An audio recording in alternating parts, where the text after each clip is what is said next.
we're gonna continue to go over the lesson 1112 open book test. We're on question number 3, and so question number 3 says complete the table and use the results to find the limit. Now, why would we want to find the limit as x approaches 3 on this one? We want to find the limit as x approaches 3 of that function. Well, what would happen if we actually stuck a 3 into that function? We'd have a 3 squared minus 9 in the denominator, which would give us the 0 denominator, which means that the function value does not exist there. So we're going to find the limit as it approaches that. Now, notice in the table, we're trying to find the limit at x, as x approaches 3, and we could kind of mentally draw a line here and say, okay, there's our 3, there's our target, and so we want to get ever so close to the 3 from this side, and ever so close to the 3 from that side, because remember, the limit is the value as you approach it from left and right. So we're approaching it from left to right. Now, we're going to build the table. We could plug these values in one at a time, but we're just going to use the table building capability of the calculator to do that. So y'all can help me remember those numbers here. We're going to go to the graphing calculator. Do y'all recall what to do there? How can you make the calculator build a table with those values you want? Okay, well, we're actually going to do it as a spreadsheet. So we're going to go to Stat. Now, you know how to clear your calculator, right? Second plus 712, enter clear. If you get those cleared out, then we're going to go to Stat. And you can follow the little arrow here on the calculator, and it'll give you key history over here. So I'm going to hit Stat. We want to go to Edit. In L1, we're going to put those values, our table, our x values, and so we'll have 2.9, enter 2.99,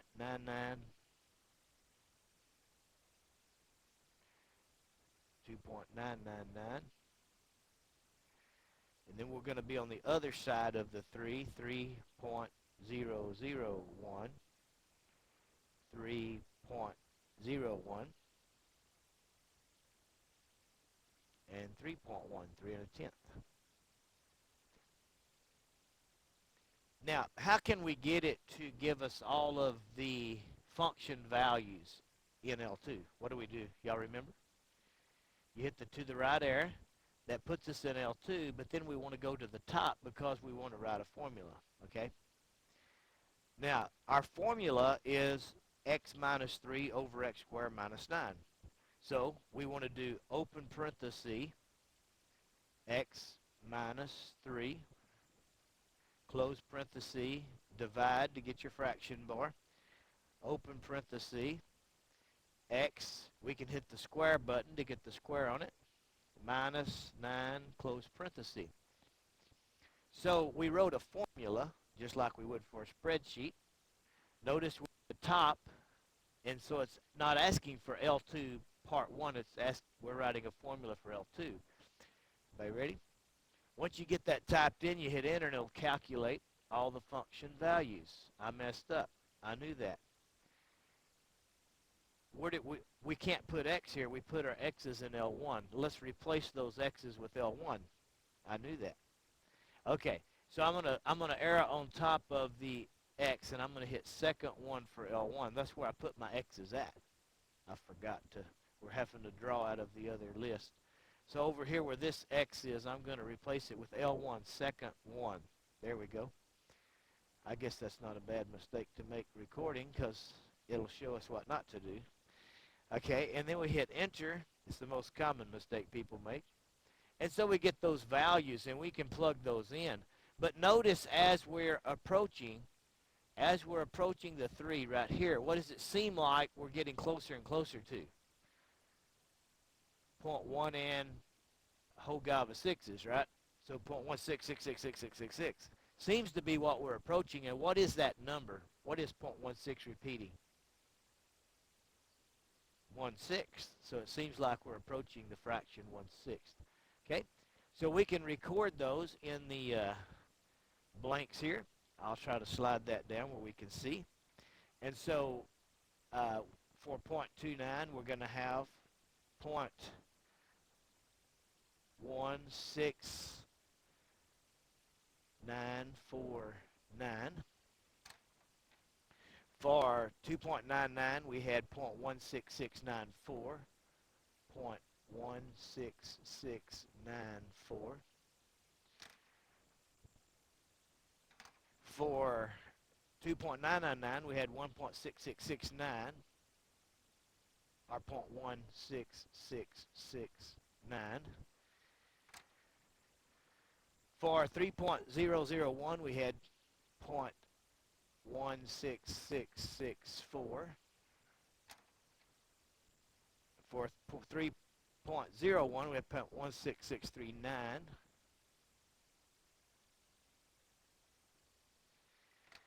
And for 3.1, we had 1.6393. 0.16, I don't know why I'm saying that. 0.16393. Okay.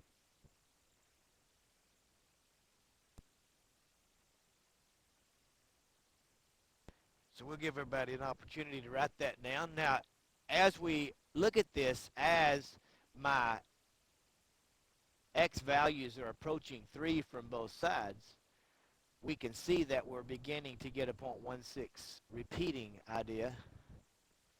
And so we assume that the limit as x approaches 3 is 0.16 repeating, which is equal to the fraction 1/6. Okay? Any questions on that? So we used table building skills to find the limit. We needed the limit because the function value at that point does not exist. Okay? Any questions there?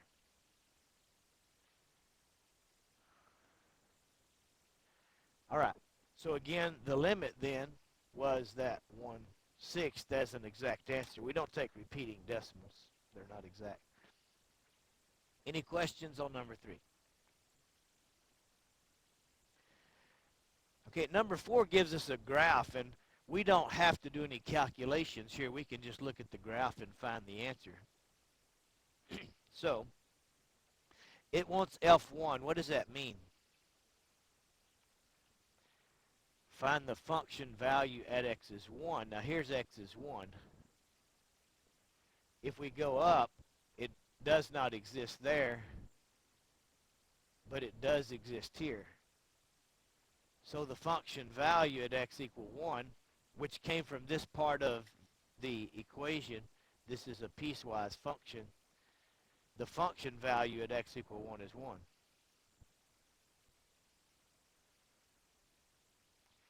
But when we talk about the limit, that cannot be the limit. Why can that not be the limit? Because the definition of a limit is what does it approach as you approach that value from left to right. Now, we don't have it approaching something here. There's no graph so that my y value is getting closer, closer, closer. So we have to go to the part of the graph where we've got some y data to the left and right of the point, and we could be approaching that from left to right. So as we think about what is the function value approaching as x approaches 1, then the function value is approaching the number 2. So the limit as x approaches 1 of f of x is 2, whereas the function value at x is 1 is 1. Okay? Understand that? So we understand that the function value may exist, but it may still not be the limit. All right. Any questions on number 4? All right. We talked about 3 reasons that you can conclude that a limit does not exist. You all remember what those 3 things are? Number 1, first of all, it must approach the same thing from left and right. It must approach the same value from left to right. Well, this says name 3 reasons you could conclude that a limit does not exist. So we better rewrite that. It approaches a different value from left and right.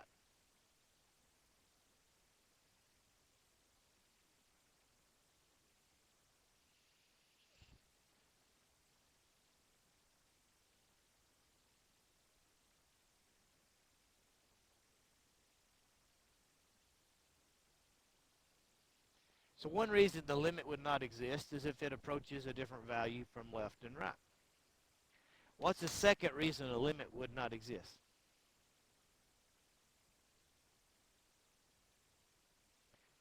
It it goes into infinity, right? Negative or positive infinity. It goes toward infinity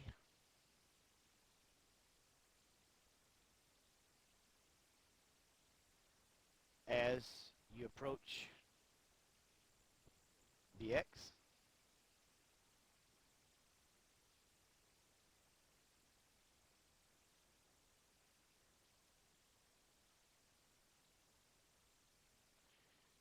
Which that x value of choice is c, right? As you approach c, it goes into positive or negative infinity. Remember what the third one was? Remember the sine wave and we played with it and it started jumping? It oscillates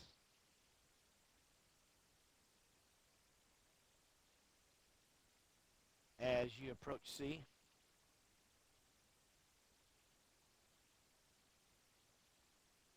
Okay? So I could draw you an example here.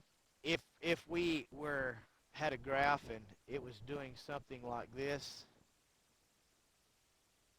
as you approach this function value from that c from the left, and as you approach that c from the right, your function value is approaching two different things.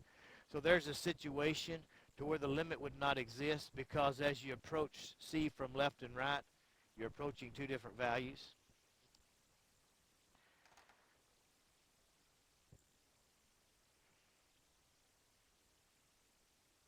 Okay. Number two, it goes toward infinity. So we could have a graph that looked like this, and there could be a vertical asymptote at C, so that as we approach C from the left or approach C from the right, or just this was fine, then as you approach C from one side, it heads in towards infinity, you see. So in the case of an asymptote or something, you could have a situation where the limit does not exist. You may say even we could have a graph that looks like this, and you may even say, well, it appears that it approaches the same thing from left as it does to right. But that thing that it's approaching is infinity, which is undefined. Okay? Now, and then it oscillates between two fixed points, and that could be like a sine wave that's coming in, and it's doing this pretty little stuff, and then all of a sudden it starts jumping, and then it has a pretty little sine wave again after that. So at some point here, C, we would say that the function does not exist because it oscillates between two fixed points. Now, I should have made those the same height. You see, it oscillates. Let's sneak this in, between two fixed points.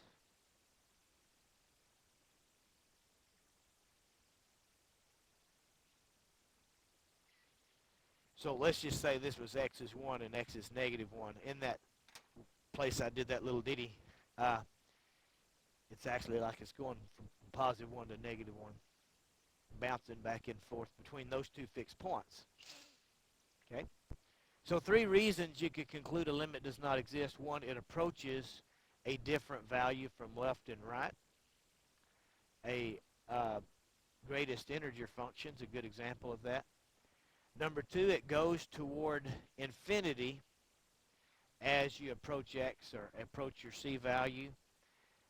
They could both approach positive infinity, but positive infinity is undefined. And then it oscillates between two fixed points as you approach C. In the case of a sine wave or something that starts oscillating as you get in closer and closer to C. Any questions on number 5? Okay. All right. Now, number 6, we're starting to get into the delta epsilon definition of a function. Now, let's talk about that just a little bit. This is the Greek symbol delta, and when we're talking about delta, what are we really talking about? We're really talking about change in x. That's what we're talking about. We want to make sure you understand this definition. Delta is change in x. Now, this right here, this thing here is your epsilon. Okay?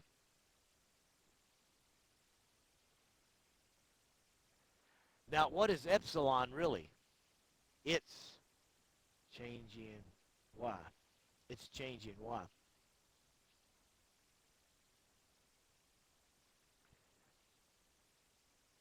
Now, what could we also refer to change in x as? What we're really looking at in this definition is the amount of error, right?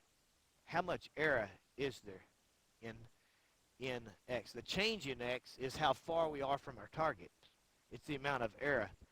And this is really my y error, if we think about that.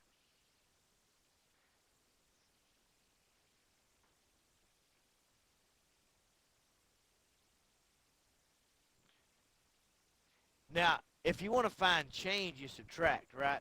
If we want the change in x, we find the difference in the x's. You see where that came from? The absolute value of the difference. If you want to find the change in y, you take the difference in the y's. Remember that little c is my target x. You understand that? Little c is your target x, and L is the limit as x approaches c. So we've got 2 points. We have the point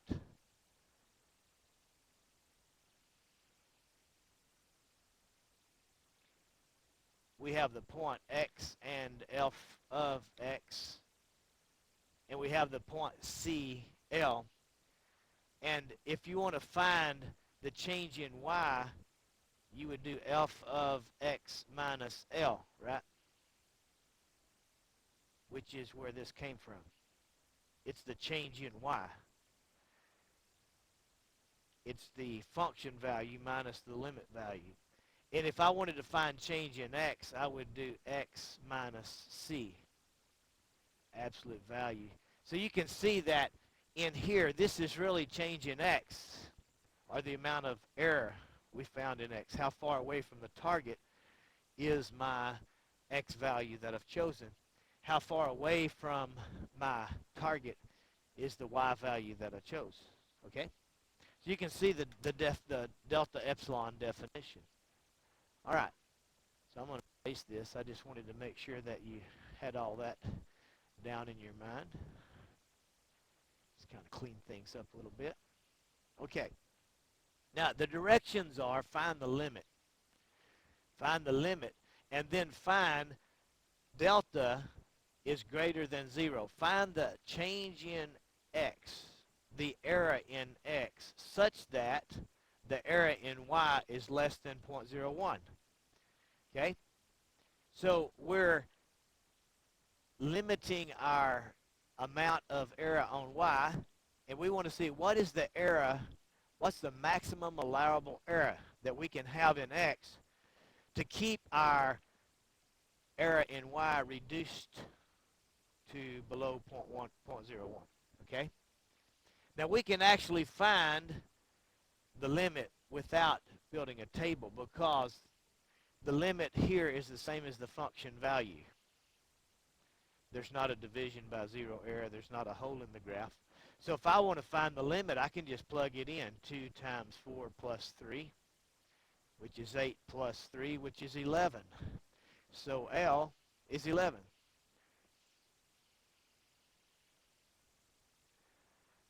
the limit as x approaches 4 is the function value at x equals 4.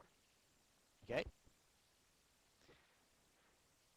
Now, what we want to do is we want to plug into this equation, and you're going to find what's going to happen in just a moment is we're going to plug into this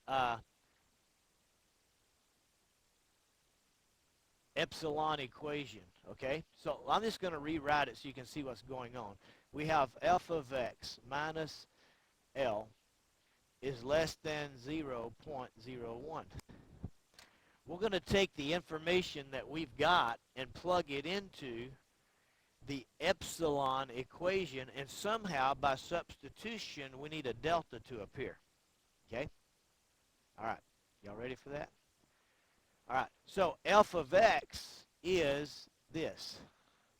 We plug it in right there. So now we're going to have absolute value 2x plus 3. We just replaced f of x with its value 2x plus 3. Okay? And then in our equation we have minus L, and we've calculated L as 11.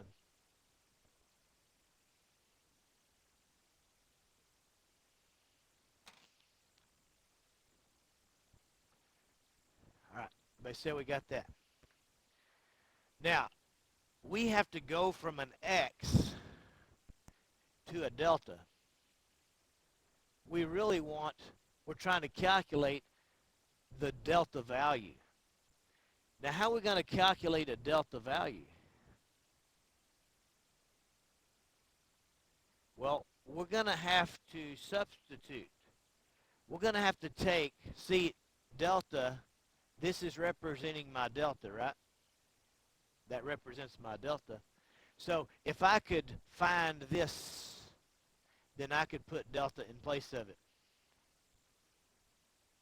I need to make this right here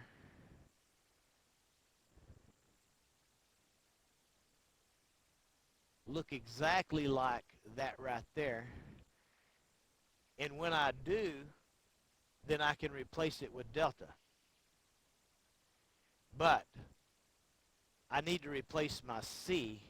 And you see, as we're talking about x approaches 4, then I'm saying that my c value is 4. So I'm going to put a 4 right here. And so my job then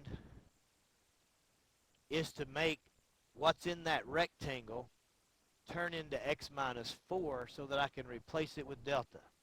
I'll stop there and let you think and write.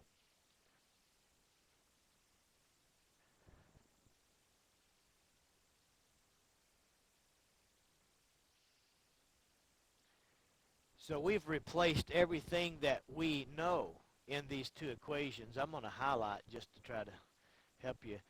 In this epsilon equation, we knew what f of x was. It was 2x minus 3. So we replaced the f of x with 2x minus 3. We also knew what L was. L is 11, so we replace the L in the epsilon equation with 11. We also knew that if we're saying as x approaches 4, then we've defined c as that. So we're going to replace the c with that 4. So we knew f of x, we knew L, and we knew c. So we've replaced those things. Now again, my job is to turn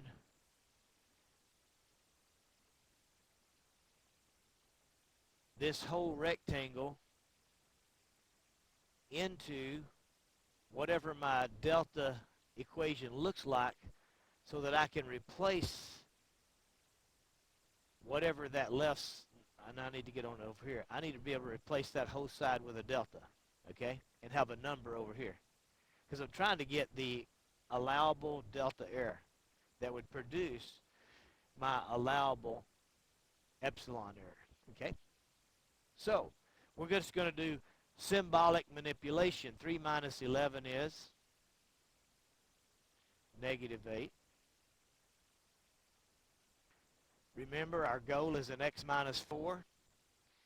by factoring, we're going to factor out, and we're just going to do it in absolute value. We're going to factor out an absolute value 2, and we'll have we'll have an x minus 4 inside.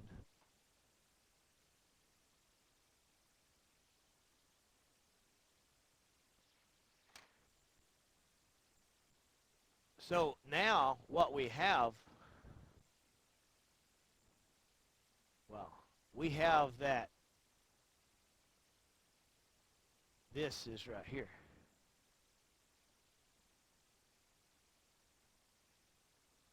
Okay. So we just need to isolate it. You could change that into delta right now if you want, or we can just go ahead and divide by absolute value of 2, which is 2. I'm just going to put absolute value 2 here and 2 over there if that's fine, because absolute value of 2 is 2. And then by replacing the absolute value x minus 4 with delta, we now have that delta is less than. What happens when you divide that by 2? You get 0.005.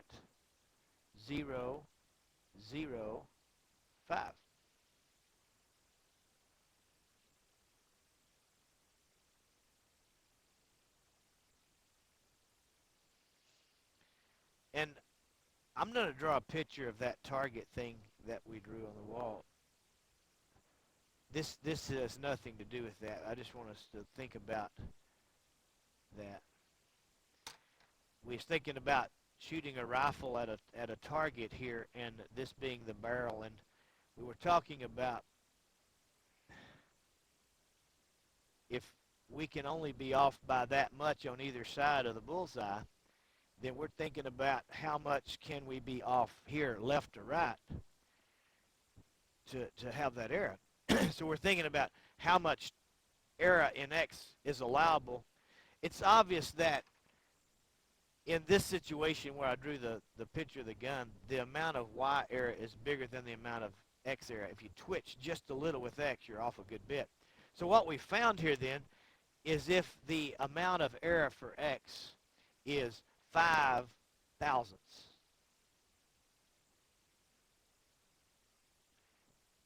then that's going to produce an epsilon error of 100th. A delta error of 0.005 is going to create an epsilon error of 0.01. So if we keep our delta error less than that, that's going to keep the epsilon error less than that. Let me see how we found that. Very important. Obviously, you can start thinking about what we made happen in pre-calculus versus what we've already made happen in calculus.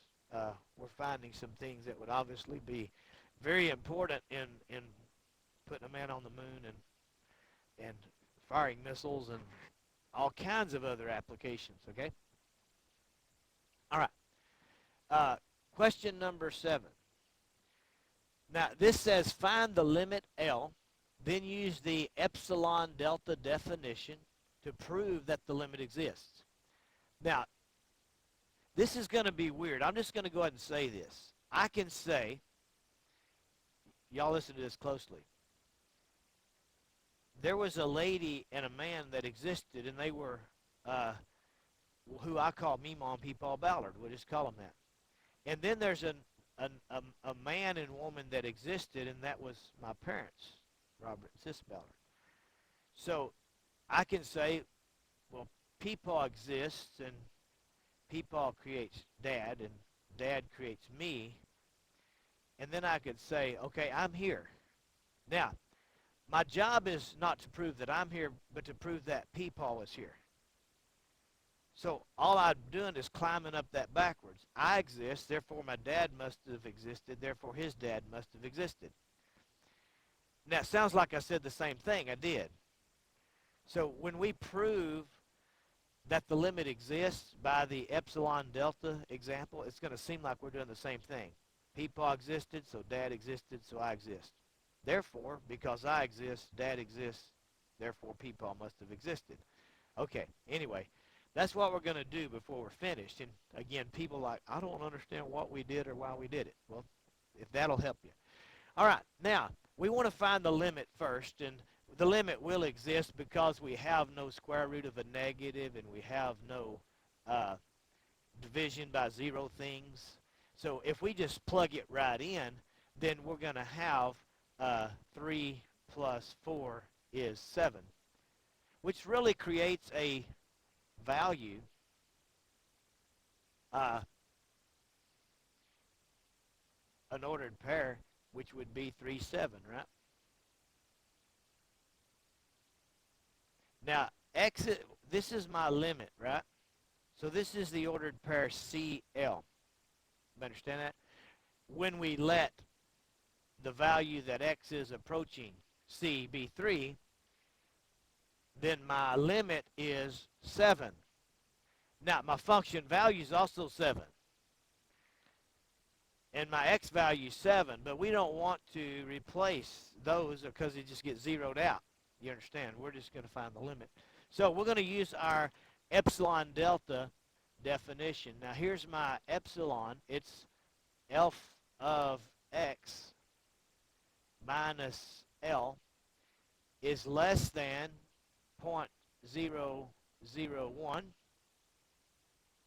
0.001, excuse me. Oh, epsilon, sorry. Wow. Let me write that smaller. Okay, absolute value of f of x minus L is less than epsilon when 0 is less than absolute value of x minus c is less than delta. Well, not a pretty delta, but that's okay. So there's our definition. When the amount of error in y is less than epsilon, then the amount of error in x needs to be less than delta.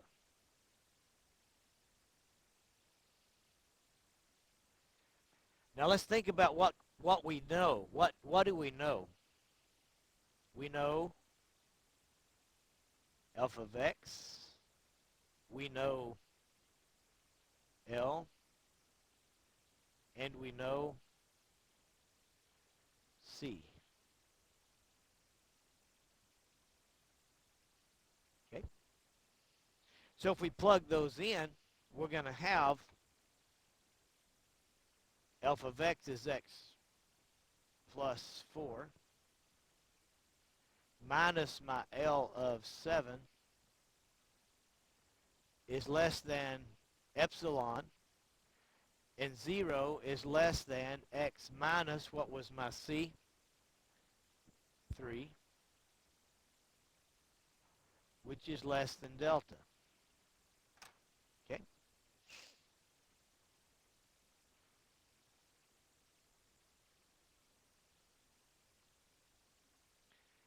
Now, remember that our goal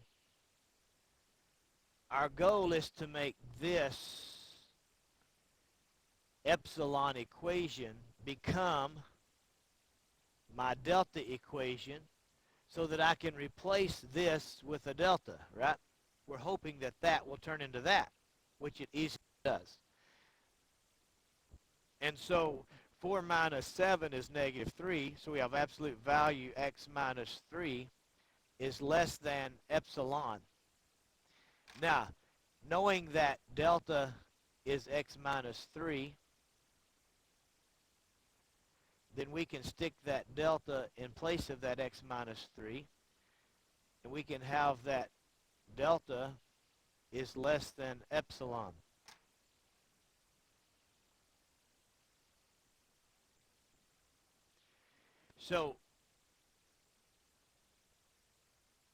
So then what are we trying to do? Well, we're trying to prove that the limit exists. Now, we used our process. Now, I know this is kind of weird, but let me use this little guy. We said that if this is true, that's not working. I'll just use a purple. If this is true, then by substitution this is true, Then by substitution, this is true. Then by substitution, this is true. That's like if my great-great-grandpa created my grandpa, who created my dad, who created me. Therefore, since I exist, then my dad exists. Therefore, my grandpa exists. Therefore, my great-grandpa exists. So all we're going to do is substitute again and make our way back to the definition. Because this is true. I exist, and I came from that. Then because I exist, then the one before it must exist.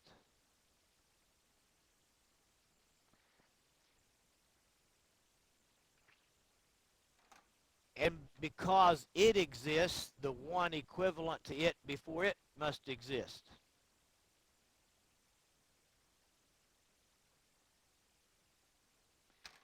And because it exists, the one before it, the definition,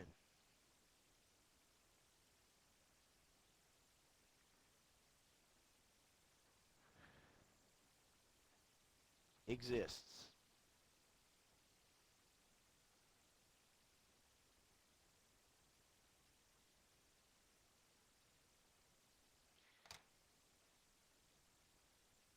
And since, because in the existence of this was a lineage back to the definition, then we've proved that this is true, or that the limit exists, because its heritage goes back to the definition. Now, I know that sounds weird, but the best way I can do it is with our ancestry. Grandpa, and we could even say, well, this is a definition. She could call that Adam if you wanted to. You know, Adam created, if you believe the creation story, Adam created Cain and Abel, but here we have Cain died, so Cain slew Abel, so here we have Cain, but then eventually there was Seth, and so Cain, I'm sorry, wow. Adam, Seth, boom, boom, boom. Well, you could go all the way down the line. So since I exist, I could take myself all the way back to Adam and say Adam must have existed since I exist. That's the logic of this, okay? All right, any questions on number 7? All right, that was it. So that's got us a good start on what calculus is. And you can get into the homework now. I'll help you if you need me. And we will begin with the lesson 1-3 next time. Thanks.